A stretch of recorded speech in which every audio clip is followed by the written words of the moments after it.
Kubera channel స్వాగతం. So మనకి Friday వచ్చేసి మంచి మూమెంటం అయితే చూసాము. నిఫ్టీలో కానీ బ్యాంక్ నిఫ్టీలో సెన్సెక్స్లో మంచి indices, all indices, small cap కానీ బాగుంది.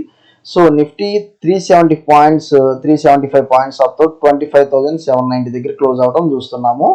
మనం ఒకసారి ఇక్కడ గిఫ్ట్ నిఫ్టీ చూసినట్లయితే సేమ్ ప్రైస్లో అయితే ట్రేడ్ అవుతుంది 25,832 దగ్గర. ఓకే, సో సో మనకు వచ్చేసి జస్ట్ 30 పాయింట్స్ డిఫరెన్స్ ఉంది. ఇంకోటి మనం చూసినట్లయితే ఇక్కడ యూరోప్ మార్కెట్స్ మనకు చూసినట్లయితే క్యాక్ 40 అంటే ఇది ఫ్రాన్స్ వచ్చేసి 1.51% డౌన్, డాక్స్ అంటే మనకు వచ్చేసి జర్మనీ 1.49% డౌన్, ఎఫ్టిఎస్సి 1.19 అంటే ఇంగ్లాండ్ 1.19% డౌన్తో ట్రేడ్ అయినాయి మనకి ఫ్రైడే ఈవినింగ్. ఈవెన్ మనకి Friday evening Nasdaq, S and P, Dow Jones వచ్చేసి కొంత నెగిటివ్ అంటే కొంత ప్రాఫిట్ బుకింగ్ అయితే జరిగింది. రేపు కూడా నేను సేమ్ ఎక్స్పెక్ట్ చేస్తున్నాను. సో వాటి యొక్క రేంజ్ ఎలా ఉండొచ్చు అనేది చూద్దాం. ముందుగా మనం నిఫ్టీ ఆప్షన్ చైన్ చూసినట్లయితే 25,800 కంటే ఎవో మనకి 25,900 కొంత ఓఐ బిల్డ్ అయింది. కాకపోతే మనకి డౌన్ సైడ్ 25,800 మనకి అప్ సైడ్ కంటే డౌన్ సైడ్ చూడండి 1,96,000 ఓఐ అనేది ఇక్కడ డేటా అనేది బిల్ అయింది. సో కొంత నేను 25,700, 25,600 దాకా మనకు వచ్చేసి డౌన్ సైడ్ కొంత ఫాల్ అనేది చూస్తున్నాను. సో రేపు వచ్చేసి మార్కెట్లో కొంత ప్రాఫిట్ బుకింగ్ అయితే నేను ఎక్స్పెక్ట్ చేస్తున్నాను. లెవెల్స్ ఏందనేది ఒకసారి మనం చార్ట్స్ ద్వారా ఒకసారి ఇక్కడ చూద్దాము.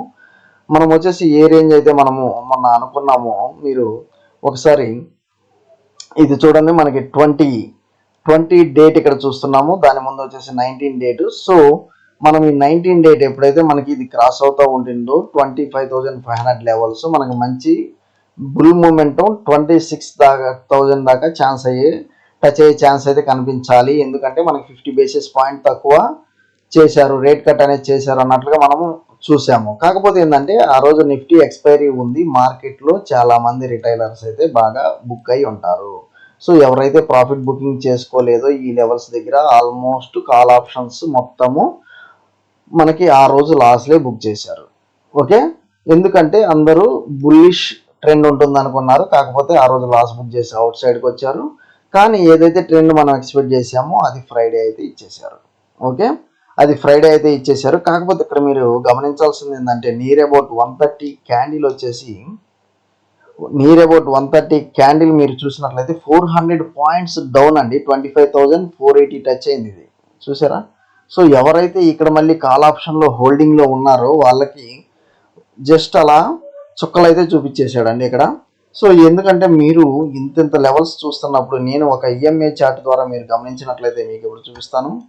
సో ఈ లెవెల్ మనకు వచ్చేసి ఒక ఈఎంఏ చార్ట్ లెవెల్ ద్వారా ఒక లెవెల్ మనం అప్ సైడ్ ఈ లెవెల్ ఏంటంటే మనకి బేరిష్ ప్యాటర్న్ అనేది మనకి ఇక్కడ బేరిష్ ప్యాటర్న్ రివర్సల్ అనేది మనం ఇక్కడ చూస్తున్నాము. సో ఈ లెవెల్ ఎంట్రీ తీసుకున్నట్లయితే ఇది వచ్చేసి మంచి క్యాండిల్ అండి. ఇది ఒక హెవీ మనకి మల్టీ బ్యాగర్ అనేది మనకి ఇక్కడ ప్రాఫిట్స్ అనేది ఇచ్చి ఉండాలి. కాకపోతే మీరు ఎవరైతే ఒకవేళ కాల్ ఆప్షన్ హోల్డ్ చేస్తూ ప్రాఫిట్ అయితే బుక్ చేసుకోలేదో అంటే మన ప్రాఫిట్ బుకింగ్ కూడా వన్స్ మనం ఎంటర్ అయిన తర్వాత స్టెప్ బై స్టెప్ మనకి ప్రాఫిట్ బుకింగ్ కూడా చేసుకుంటూ ఉండాలి. అది మనం everyday or at least once in మనకి మంత్లో కానీ 2 డేస్ ఆర్ వీక్లీ ట్వైస్ కానీ మీరు ఒకవేళ ఎంటర్ అయినప్పుడు at least step by step profits. Suppose ఇక్కడ ఒక 100 లాట్స్ మనం పెట్టాము, సో ఇక్కడ వచ్చేసి ఒక 25 లాట్స్ ప్రాఫిట్ బుక్ చేసుకో, ఇక్కడ వచ్చేసి ఒక 50 లాట్స్ చేసుకో. సో అగైన్ మనకి రివర్స్ అవుతుంది ట్రెండ్ అనుకున్నప్పుడు మొత్తం మనం బుక్ చేసుకొని మనం అది వచ్చేసి ఆ ట్రేడ్ని మనం మొత్తము ఎగ్జిక్యూట్ చేసుకోవాలండి. లేకపోతే మనకి హెవీ లాసెస్ కూడా మనం చూడాల్సిన ఛాన్స్ అయితే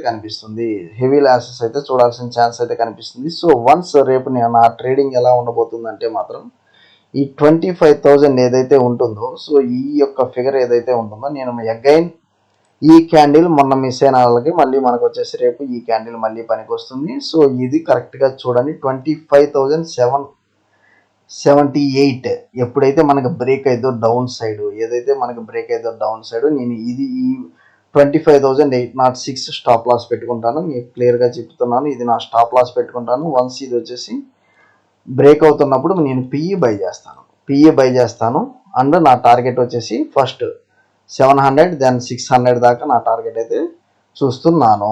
ఓకే, సో ఫస్ట్ అయితే నాకు 100 పాయింట్స్ ఇస్తుంది కంపల్సరీ అన్నట్లుగా అనిపిస్తుంది రేపు డౌన్ సైడ్.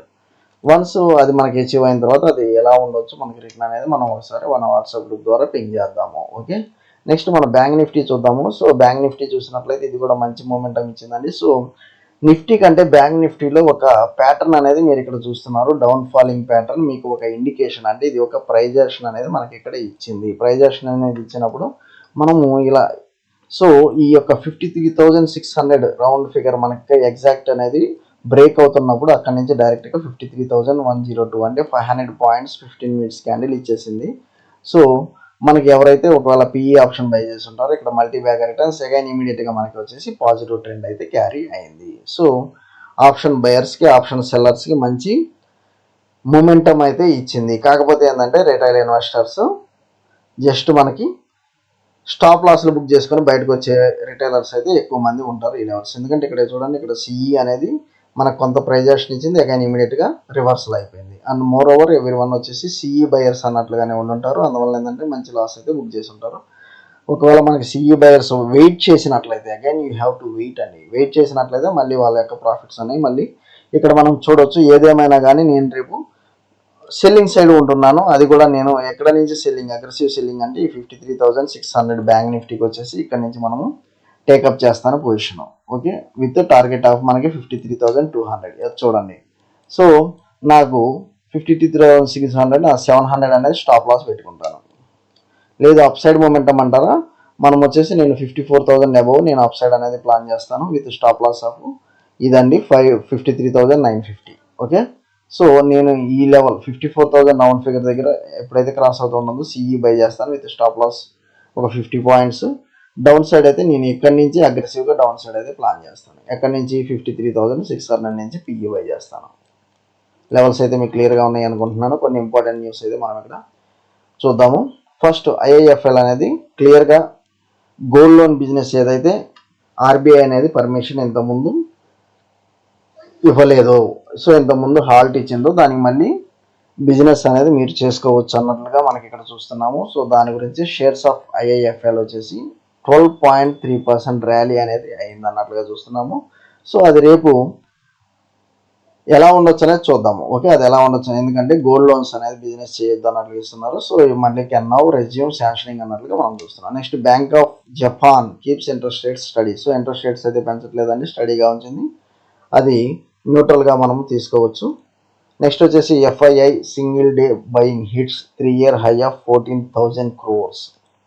సో 14,000 crores అనేది మన ఎఫ్ఐఐ బయింగ్ జరిగింది. Is fattening foreign ferocious buyers. So మనకు వచ్చేసి ఎప్పుడైతే మార్కెట్లో లిక్విడిటీ పెరుగుతుందో ఆటోమేటిక్గా అది మార్కెట్లోకి పంపిణీ అయిందండి. అందువల్ల మనం మార్కెట్లో సో నియర్ అబౌట్ 400 పాయింట్స్ మనం నిఫ్టీ అయితే చూసాము ర్యాలీ. అండ్ కొంత రేపైతే కరెక్షన్ ఉంటుంది. కాకపోతే ఈవెన్ ఇది వచ్చేసి మనకి ఆర్బీఐ మీటింగ్ ఎప్పుడు అనే దాని మీద కూడా కొంత మన ఇన్వెస్టర్స్, ఇండియన్ ఇన్వెస్టర్స్ అయితే వెయిట్ చేస్తున్నారు. ఓకే, సో ఎప్పుడైతే చూడండి, are interest rate cuts good for banks, is it a double edged sword అన్నట్టుగా చూస్తున్నాము. ఎప్పుడైనా ఇంట్రెస్ట్ రేట్ కట్స్ అనేవి బ్యాంక్స్కి లిక్విడ్, ఎందుకంటే లిక్విడిటీ వాళ్ళు మార్కెట్లో పంపించేయచ్చు.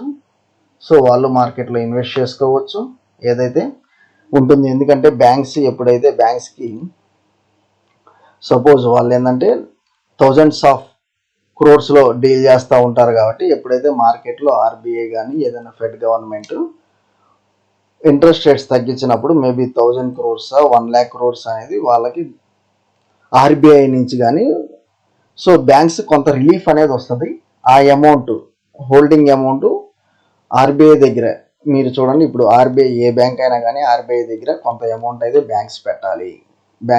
సపోజ్ బ్యాంక్స్ 1,00,000 కోట్లు, ఐసిఐసిఐ బ్యాంకే 1,00,000 కోట్లు పెట్టింది అనుకుంటాం, అట్లీస్ట్ 10,000 crores పెట్టుకుంటాం. ఈ ఆర్బీఐ అనేది కొంత ఇంట్రెస్ట్ రేట్స్ తగ్గించినప్పుడు దీనిలో కొంత లిక్విడిటీ అనేది కొంత పెరుగుతుంది. సో అది వచ్చేసి మార్కెట్లో పంపిణీ అవుతుంది. సో రెపో రేటా రివర్స్ రెపో రేటా అనేది మన ఆర్బీఐ ప్రకారం మనం మాట్లాడదాం తర్వాత. కాకపోతే ఫెడ్ అనేది ఇంట్రెస్ట్ రేట్స్ తగ్గించింది కాబట్టి సో బ్యాంక్స్ దగ్గర కొంత లిక్విడిటీ అయితే అవైలబిలిటీ ఉంటుంది. ఆ లిక్విడిటీ వచ్చేసి మార్కెట్లోకి పంపిణీ అయితే అవుతుంది. అందువల్ల ఏంటంటే ఈక్విటీ మార్కెట్స్ ఎప్పుడైనా పెరుగుతాయండి ఎప్పుడైతే వడ్డీ రేట్లు తగ్గిస్తారో. అది మా నాట్ ఓన్లీ ఫెడ్ కాదు, రేపు ఆర్బీఐ అయినా ఇంట్రెస్ట్ రేట్స్ తగ్గిస్తే మన మార్కెట్స్ కూడా బూమ్ అయితే ఉంటుంది. కాకపోతే మార్కెట్స్ బూమ్ అయితే ఉంటుంది, అదేంటంటే ఆ డే కాకపోయినా నెక్స్ట్ డే అయినా కానీ మనకి మార్కెట్ అయితే చూపిస్తుంది. చూడండి, మనకు వచ్చేసి ఈ డే వచ్చేసి మనం మంచి ఎక్స్పెక్ట్ చేశాము. కాకపోతే ఈ డేలో మ్యాక్సిమమ్ రిటైలర్స్ని లాస్ బుక్ చేసేటట్టు చేశారు. తర్వాత డే అయితే ఆటోమేటిక్గా మార్కెట్లో అయితే ఆ భూమి అయితే కనపడింది. కాకపోతే ఇక్కడ లాస్ బుక్ చేసుకున్న వాళ్ళ యొక్క సైకలాజికల్ ఫీలింగ్ ద్వారా కొంత అగైన్ మూమెంటాన్ని పర్చేజ్ చేయడానికి కొంత ఫీర్ అయితే ఉంటుంది. సో ఫీర్ అండ్ గ్రీడీ అనేది మీరు జాగ్రత్తగా మానిటర్ చేసుకోవాలండి ట్రేడింగ్ టైంలో. ఓకే, సో మీకు లెవెల్స్ అయితే క్లియర్గా అర్థమయ్యాయని అనుకుంటున్నాను. కొన్ని ఇంపార్టెంట్ మనం చార్ట్స్ చూద్దాము. ఇక్కడ ఐసిఐసిఐ బ్యాంక్, హెచ్డిఎఫ్సి బ్యాంక్ మనకి ఆల్ టైమ్ హైస్ అన్నట్లుగా ట్రేడ్ అవుతున్నాయి. ముందుగా మనం చూసినట్లయితే నేను వచ్చేసి సో మనకి ఐటీ స్టాక్స్ వచ్చేసి కొంత మొమెంటం అయితే మంచి కనబడుతుంది అన్నట్లుగా న్యూస్ అయితే స్పెక్యులేట్ అవుతుంది. నాకు వచ్చేసి ఇది టీసీఎస్ చూడండి, నాకు మంచి సపోర్ట్ వచ్చేసి 4164 దగ్గర ఉంది. సో ఇంకా టీసీఎస్లో కొంత ఫాల్ అయితే కనిపిస్తుంది. మేజర్గా నేను బ్యాంక్స్ డిస్కస్ చేద్దామండి. బ్యాంక్స్ వచ్చేసి ఆల్ టైమ్ హైస్ అనేది క్రాస్ అవుతుంది. స్టిల్ వచ్చేసి నేను ఐసిఐసిఐ బ్యాంక్ అయితే ఎప్పటికైనా నేను మల్టీ బ్యాగర్ రిటర్న్స్ కింద పెట్టుకుంటానండి. దీని యొక్క మీరు ఒకవేళ ఎంటర్ అవ్వాలనుకుంటే మాత్రం నియర్ అబౌట్ స్టాప్ లాస్ వచ్చేసి దగ్గర 1300 నియర్ అబౌట్ స్టాప్ లాస్ పెట్టుకొని మీరు దీన్ని ఎక్సర్సైజ్ చేసుకోవచ్చు.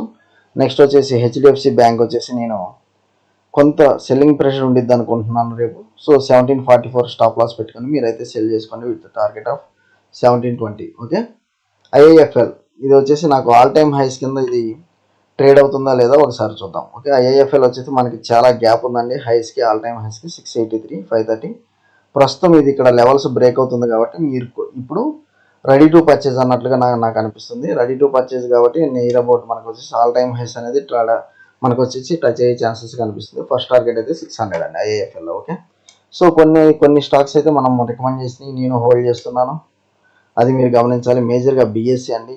సో బిఎస్సి అయితే వీ షేప్ రికవరీ ర్యాలీ అయితే గట్టిగానే మనకి ఇక్కడ చూస్తున్నాము. సో వీ షేప్ ర్యాలీ అనేది బిఎస్సి 3200 దగ్గర బ్రేక్ అయిందండి. 3200 దగ్గర బ్రేక్ అయింది. ఈవెన్ 28 దగ్గర మనకు వచ్చేసి ఇక్కడ చూసినట్లయితే 28 దగ్గరైనా మనం ఎంటర్ అవ్వచ్చు. ఇది all time highs because NSE మీద అలిగేషన్స్ ఉన్న రోజులు బిఎస్సి మీద అయితే మనకు వచ్చేసి మంచి మూమెంటం అయితే ఉంటుంది. కాకపోతే ఇదైతే కొంత ప్రాఫిట్ బుకింగ్ అయితే జరిగే ఛాన్స్ అయితే నాకు కనిపిస్తుంది. అది మీరు ఒకసారి చూడాలి బిఎస్సి. సో కొంత అయితే మీరు ప్రాఫిట్ అయితే బుక్ చేసుకోండి బిఎస్సిలో. ఓకే, థ్యాంక్ యూ అండి. Follow for important updates Kubera channel.